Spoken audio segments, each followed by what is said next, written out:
Welcome to Follow Your Joy podcast, where intuition is the doorway to your wisdom, your genius, and your joy. I'm your host, Marla Diane, and I've been transforming creative entrepreneurs' lives for over 26 years through two businesses as a success coach and business strategist, and prior to that, an entertainment publicist and talent manager. It's time to make joy your inner GPS for life and business decisions, rather than lean on your logic and your reason first. You'll not only be following what is most authentic to you and for you, but you will live the beautiful life meant just for you. You'll come to learn that following your joy is a life and a business strategy. So listen in for inspiring entrepreneurial stories and solo casts that illuminate listening to your intuition is certainly the doorway to your wisdom, your genius, and your joy. Not sure how to access, use, or trust your intuition? Join me in the conversation to find out how. Hello, it is so good to be here with you again. Welcome to episode 3. It's a quiet evening and peaceful here in beautiful Palos Verdes. The inspiration for the podcast theme, Follow Your Joy, came from a realization that following my joy and intuition has been my guiding light throughout my entire adult life. It's been a pattern that I did not recognize until 2 years ago during the pandemic, when I was creating a 5-day challenge called Enlightened Reinvention. I hosted it with my client and dear friend, Jordan Sue. She's a luxury wedding planner and the owner of Emily Jordan Events based out of Atlanta in North Carolina. So the premise to the Enlightened Reinvention is listening to your intuition to guide you to a reinvention of any kind, to direct your actions so they're authentic rather than led by logic and reason. That's exactly what I had done through 4 reinventions over 25 years. And I realized while composing my content for the challenge that all my reinventions were spirit and intuition led. And I call that divine downloads. It's like the divine downloads came and I navigated the changes. It felt right. I followed my joy. I followed what lit me up rather than thinking the logic and the practical, right? The inner direction really felt like in the slot. It was easy. There was no pushing. There was no struggle. And the ideas, these divine downloads, came without demanding of my creativity. The changes came naturally. Have you ever had that experience? I definitely aspire that for you. So now it's my trademark way of operating, following my joy, which comes from listening to my intuition, which is where my wisdom and my genius reside. And so it does for you as well. So think about this. If you're not following your joy, tuning into what lights you up, then what are you following as a default? Logic, reason, practicality? Because joy is the metric, and I'm going to keep kind of repeating this for the first several episodes since this is new, but joy is the metric that will lead you to a fulfilling life. And it's not just success, but a heart-filled, integrity-driven life that is based on what brings you joy rather than tolerate what you think you should be doing. So Follow Your Joy is a life and a business strategy, and I go into detail in episode 1. So if you haven't listened yet, go ahead, take a listen. So today's solo cast, I go deep into my topic, good things can come easily and more often. And I aspire for you to walk away with some serious gold nuggets to begin applying to your life. So you ready? But first, I want to share behind the scenes of some of my continued life lessons from my sweet Cairn Terrier mix, Mojo, who passed away on May 20th. So craving to learn how to stay connected and communicate more deeply with Mojo was not even on my radar until early May when I was in the midst of deep grief while planning his in-home service and passing. From what I'd come to learn, at a soul level, there is always a life lesson in the passing of our animals orchestrated by them. They're so wise, they're so smart, because their existence, physically and spiritually, is to help us evolve and rid ourselves of negative beliefs that we have about ourselves. That's one way how our pets teach us to love ourselves and others unconditionally. Kind of think of them like as your ultimate life coach. The extraordinary gifts that Mojo has given me in his passing was this: the desire to learn animal communication in order to stay connected with him and keep learning life lessons from his wisdom, plus evolve myself, deepen my intuition, while inspiring others like you to build that higher connection with their pets and animals. It's so cool. Because what I've learned is there is life beyond Rainbow Bridge, and it's real. They're so highly evolved that they know it's the natural order of things to leave their physical body and be set free. It's the human condition that makes it difficult, which is why the most common concern a pet has when they are close to passing is their humans and how they will handle it. And that makes perfect sense in how Mojo handled his passing. Because when he was asked by my animal or our animal communicator in early May, had a session with her, I asked or had her ask him, are you ready to go? And he answered yes, but only when Marla was ready. Their level of wisdom and enlightenment is so fascinating to me. You too? So to that end, I've joined a wonderful community of animal communicators hosted by soul level intuitive Danielle McKinnon. That's MacKinnon, McKinnon, where we learn the skills of communication. It's a beautiful, kind community of animal lovers. God, imagine that. I had no idea this was going to be my gift in the pain. This week, I've so far met women and men from around the world who have the same love of animals. It's like we get to be animal nerds together without feeling misunderstood. And they've been more than kind when I posted my intro with my Mojo photos in the member forum. I love that we all totally get the superpowers of our animals and how much more evolved that they are than humans.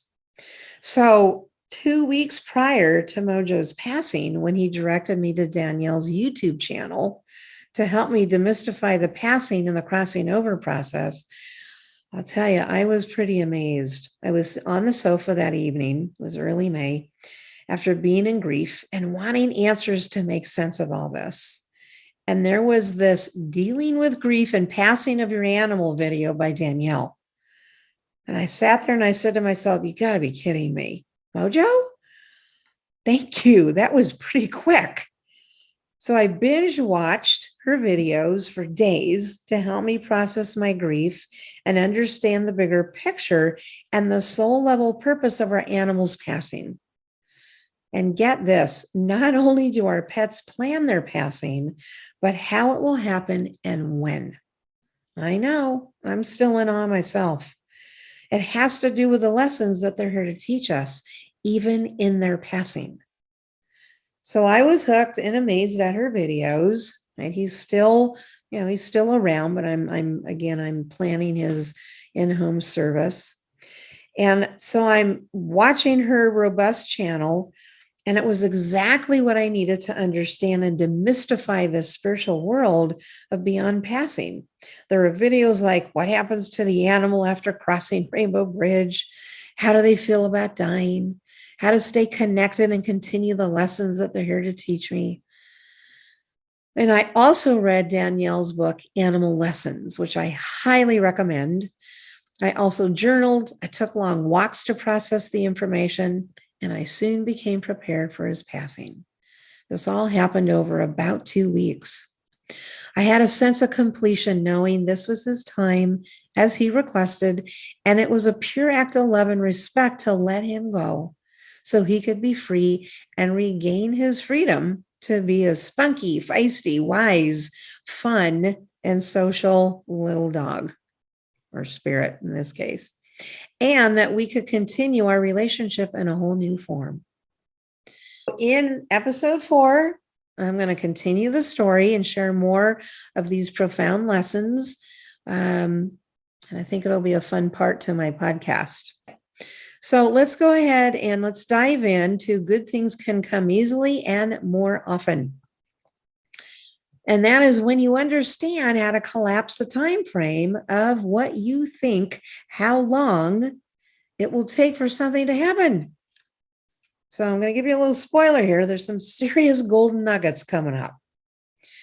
So the month of June is dedicated in my world to the art of manifesting. So let's see how this lands with you. I've observed an interesting pattern lately among friends and clients and colleagues and myself. And that is, as loyal as we are to living spiritual principles of visualizing as if something is already complete, writing and saying aloud daily affirmations, believing in the partnership of universal energy and asking for support, we can easily forget and fall off the manifesting wagon and lose focus. Here's the solution. All you have to do is recommit when you notice you're disconnected, right? There's no self-judgment, no beat up. This is just a normal fact of life. We just get distracted. And our precious focus requires us to recommit daily, weekly, or monthly to our spiritual practices because our humanness can hijack our best intentions. So perhaps consider this a loving nudge to recommit if you see it fit.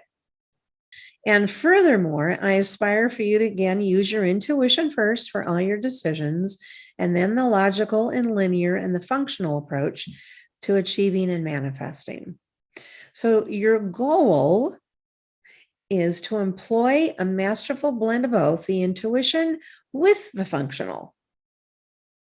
And as a result, you have an incredibly powerful formula for living a successful, joyful life.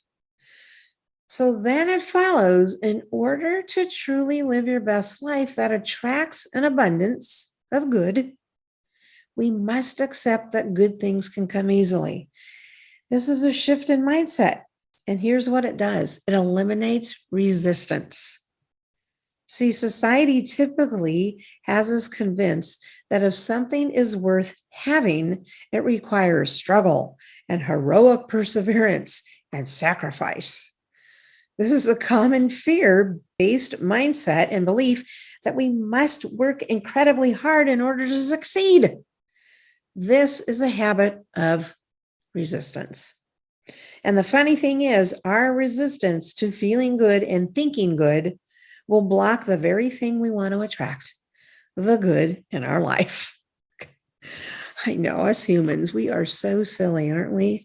The moment we release resistance and allow ourselves to feel good more often, we attract solutions and money and people and clients and peace and calm and ideas and more. Because resistance is also an example of a money block. So I'm going to go down this road for a minute here, is I want you to learn to catch yourself each time you act or feel resistant around money and shift your way of thinking to this. This is an affirmation. I now attract innovative opportunities, money, and ideal clients. The more I let go of control and learn to trust there is a better and easier way. Use that. Repeat it every day. Write it down. Put it on your bathroom mirror, right? That's what I do. All right. So then it follows is when we let go of resistance by reprogramming our thinking, by using daily affirmations, listening to podcasts like this that support the mindset principles, and read and listen to real life stories of how entrepreneurs, and anyone for that matter, who collapses their time frame of what they thought it would take to achieve a goal or desire. You will experience your desires and goals manifest into form in your life much quicker. And I'm going to share one of dozens of client stories in a moment that gives you a great example of when you shift your mindset, that things can come easily as you recalibrate what I call your wealth consciousness. And what that means is transforming your self-worth, your value, and your money rules. And those money rules have not been serving you for years. So think in terms of how you act, feel, and think about money. On the side note, money rules are what we were brought up with, that typically and commonly involve lack, worry, stress, fear, shame, guilt, greed. Where in truth, none of those are true. They are judgments, they're habits, they're behaviors that humankind placed on the value of money and the act of earning money. That's not money. Money is innocent of any judgment that humans place on it. Here are my 4 truths of money. See how this lands with you. 1, it's an energy first before it lands in physical form in your bank accounts. We live in an energetic universe. Money is energy and currency. It ebbs and flows. Number 2, as an energy, it vibrates high because it's a blessing. Money is a blessing. Number 3, it's a tool to fund our dreams and desires. And number 4, it's a tool for the exchange of goods and services. That's it. That's all money is.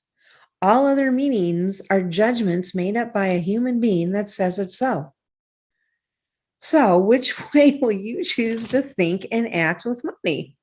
The 4 truths, or hang on to your money rules that have been potentially keeping you stuck in a myriad of ways? Here's where money rules come from, by the way, is that you adopted them from a well-intended parent or caregiver or person in your life, but it's no fault of anyone's. These money rules were never yours to begin with. In my world, I call that your money legacy, meaning the habits, behaviors, and beliefs about money that were unconsciously passed down from generation to generation. See, my clients learn to rid and transform themselves of those adopted beliefs and habits and create their own healthy truths and rules. That's when you learn your true worth and value. So for fun, what about this money rule?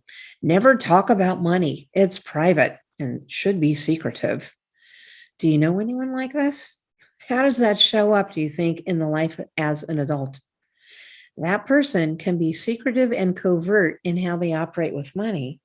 And typically, they don't own their power or confidence in money conversations because they have this unconscious belief that you never talk to others about money.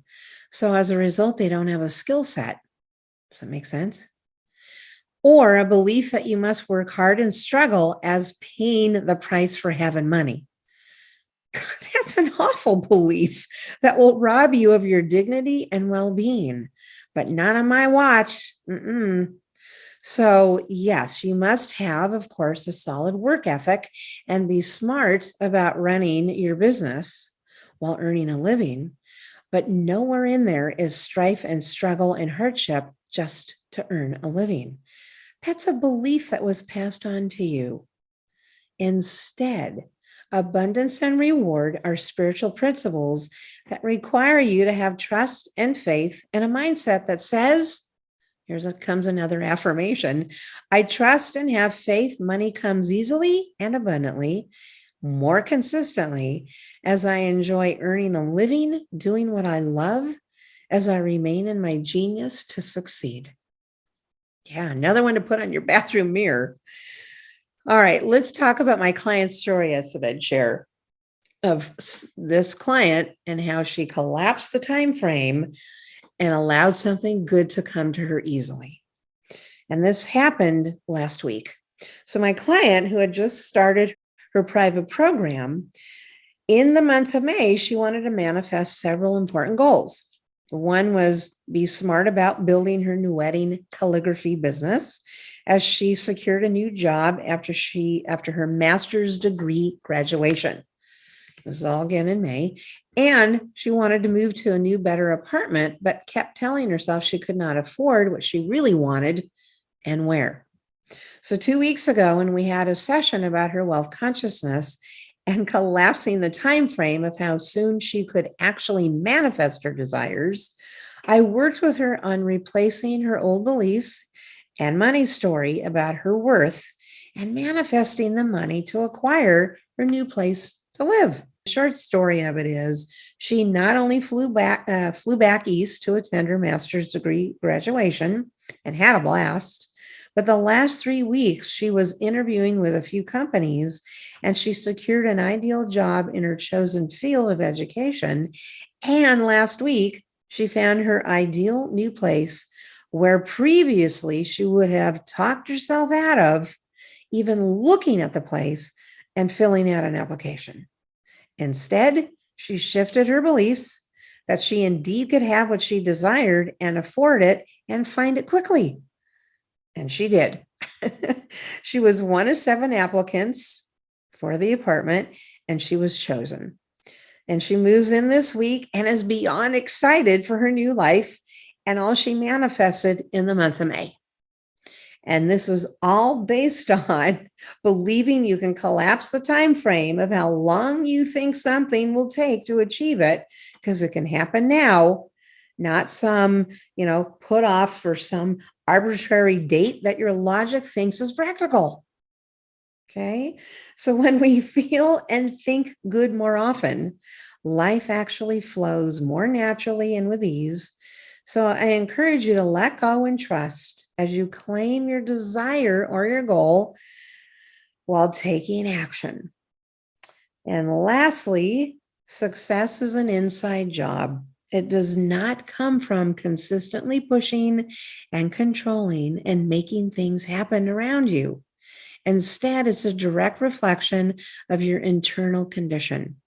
It's a direct reflection of our alignment with our highest truth and our highest sense of service in the world.